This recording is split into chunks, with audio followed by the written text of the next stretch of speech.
नमस्कार, ये आकाशवाणी चंडीगढ़ है। अब आप सुकीर्ति से प्रादेशिक समाचार सुनिए। भारत का सबसे बड़ा वैश्विक वस्त्र कार्यक्रम भारत टेक्स 2026 आज नई दिल्ली के भारत मंडपम में शुरू हुआ। केंद्रीय वस्त्र मंत्री गिरिराज सिंह ने इस 4 दिवसीय कार्यक्रम का उद्घाटन किया। यह कार्यक्रम कपड़ा, फैशन, टिकाऊ प्रौद्योगिकी, नवाचार, निवेश और अंतर्राष्ट्रीय व्यापार में भारत के बढ़ते वैश्विक नेतृत्व को प्रदर्शित कर रहा है। इसमें निर्माताओं, निर्यातकों, वैश्विक खरीदारों, निवेशकों, नीति निर्माताओं, अंतर्राष्ट्रीय प्रतिनिधि मंडलों, कारीगरों, स्टार्टअप और प्रौद्योगिकी प्रदाताओं को एक साथ लाया गया है। श्री गिरिराज सिंह ने कहा कि इस कार्यक्रम में 14 देशों के अंतर्राष्ट्रीय प्रदर्शक भाग ले रहे हैं। दुनिया के 130 देशों से ऊपर बायर आए। अभी मोदी जी ने 56 देशों से FTA हो रहा, कुछ से हो गया है, कुछ से बाकी। ये बताता है कि आज 60,000 से ऊपर एग्जीबिटर आए और सबसे बड़ी खासियत है इस एक्सपो में 90% MSME आए। मैं उम्मीद कर रहा हूँ कि इस बार जो बायर आ रहे हैं ये सारे दुनिया के रिकॉर्ड को तोड़ेंगे। हरियाणा के मुख्यमंत्री नायब सिंह सैनी ने अधिकारियों को राज्य में चल रही परियोजनाओं को समयबद्ध ढंग से निर्धारित अवधि में पूरा करवाने के निर्देश दिए हैं।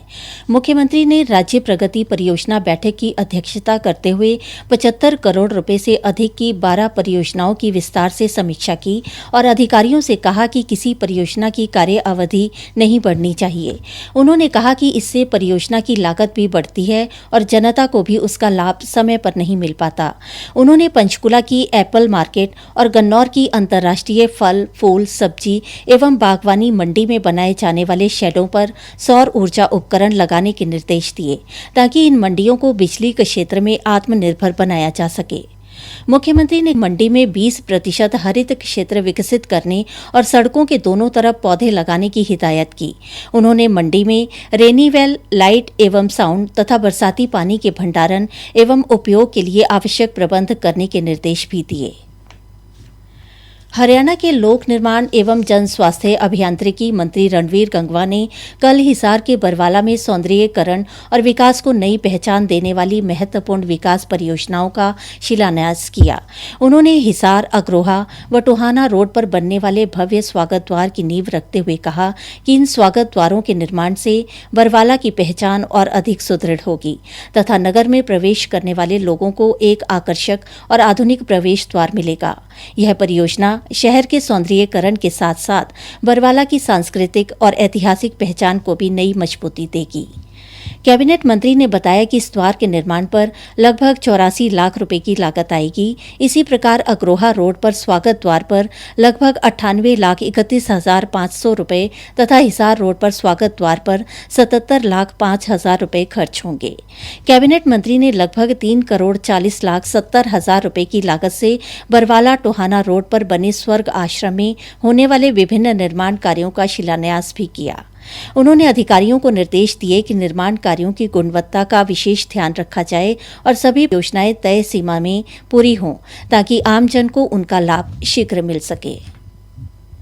राष्ट्रीय परीक्षा एजेंसी NTA ने नीट यूजी की पुनर्परीक्षा की OMR शीट जारी कर दी है। उम्मीदवार NTA की वेबसाइट neet.nta.nic.in पर अपने आवेदन नंबर से लॉगिन कर OMR शीट और उत्तर देख सकते हैं। उम्मीदवार अपने उत्तरों की तुलना स्कैन किए गए उत्तरों से कर सकते हैं। किसी उत्तर का मिलान न हो तो उम्मीदवार प्रश्न का चयन करके अपने चुने हुए विकल्प पर निशान लगा सकते हैं और 200 रुपए के शुल्क का भुगतान करके चुनौती दे सकते हैं। चुनौती सही पाए जाने पर शुल्क वापस कर दिया जाएगा। OMR चुनौती सुविधा 15 जुलाई तक उपलब्ध रहेगी। हरियाणा के मुख्यमंत्री ने कहा है कि नूंह में लगभग 156 करोड़ रुपए की लागत से 7 मंजिला 100 बेड का अस्पताल बनाया जाएगा। इसकी 4 दीवारी बनने का कार्य शुरू कर दिया गया है जो आगामी 2 साल में पूरा हो जाएगा। चंडीगढ़ में यह जानकारी देते हुए मुख्यमंत्री ने कहा कि इसके अलावा महेंद्रगढ़ जिला के नसीबपुर में राव तुलाराम शहीद स्मारक बनाया जाएगा जिसकी ड्राइंग तैयार की जा रही है।